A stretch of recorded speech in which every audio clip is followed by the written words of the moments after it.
Hello বন্ধুরা, বাচ্চাদের ডিমান্ডে শেষ পর্যন্ত আমাকে আইসক্রিমটা বানাতেই হলো, তাই ভাবলাম তোমাদের সাথে একটু শেয়ার করা যাক। আজ আমি কেসার পিস্তা কুলফি তৈরি করব। চলো দেখে নেওয়া যাক। প্রথমে আমি একটা ফ্রাই প্যানের মধ্যে 1 লিটারের মতো দুধ জাল দিয়ে নেব। এখানে আমি ফুল ক্রিম দুধ ইউজ করেছি।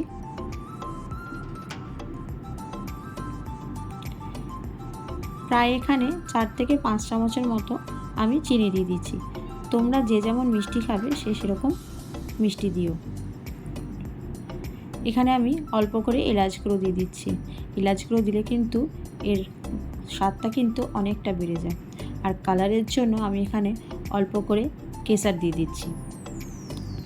এই দুধের মধ্যে এলাচ আর কেশর দিয়ে যদি দুধটা ফোটানো যায় তাহলে কিন্তু আইসক্রিমের কুলফির স্বাদটা কিন্তু অনেকটা বাড়িয়ে দেয়। দেখো, আমি প্রায় 10 থেকে 15 মিনিটের মতো এটাকে জাল দিয়ে প্রায় অনেকটা এটা শুকিয়ে নিয়েছি। এবার একটা বাটির মধ্যে আমি এখান থেকে অল্প করে দুধ বের করে নেব। এখানে প্রায় 2 বড় প্যাকেট 10 টাকা দামের প্যাকেটের মিল্ক পাউডার আমি ঢেলে নিচ্ছি। এই মিল্ক পাউডারটা দিলে কিন্তু দুধটা কিন্তু বেশ গাঢ় গাঢ় হয়ে আসে। বেশ ভালো করে মিশিয়ে নিলাম। আর অল্প করে 1 চামচের মতো আমি এখানে কর্নফ্লাওয়ার দিয়ে দেবো। বেশ ভালো করে কিন্তু কর্নফ্লাওয়ারটা দিয়ে কিন্তু মেশাতে হবে।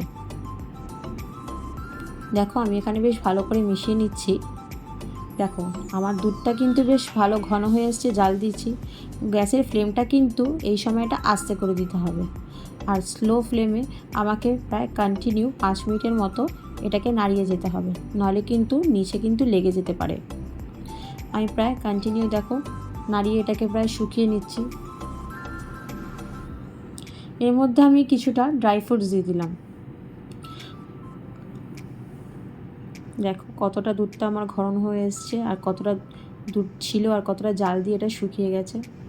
এবার আমি একটা বাটিতে প্রায় 10 মিনিটের মতো এটাকে ঠান্ডা করব। ঠান্ডা হওয়ার জন্য তোমরা দেখতেই পাচ্ছ আমি নিচে একটা কাঁচের বাটির মধ্যে জল দিয়ে এটাকে বসিয়ে রেখেছি, যাতে আমার এটা তাড়াতাড়ি ঠান্ডা হয়ে যায়। দেখো এটা কতটা ঘন হয়েছে।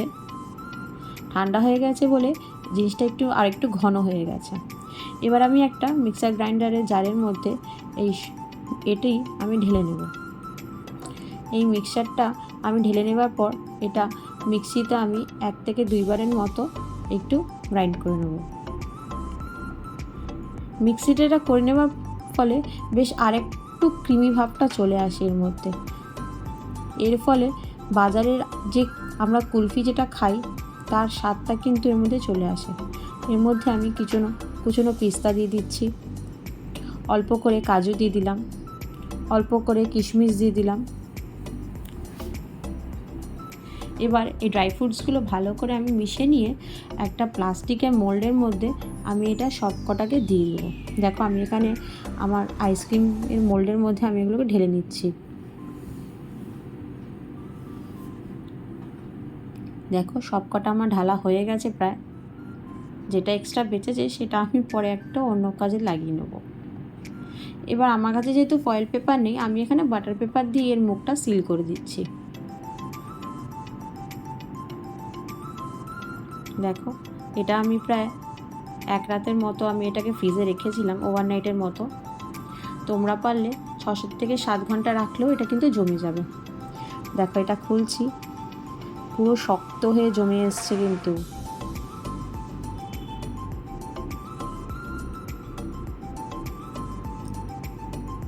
দেখো কতটা জমে গেছে, আমি হাত দিয়ে দেখাচ্ছি। তাও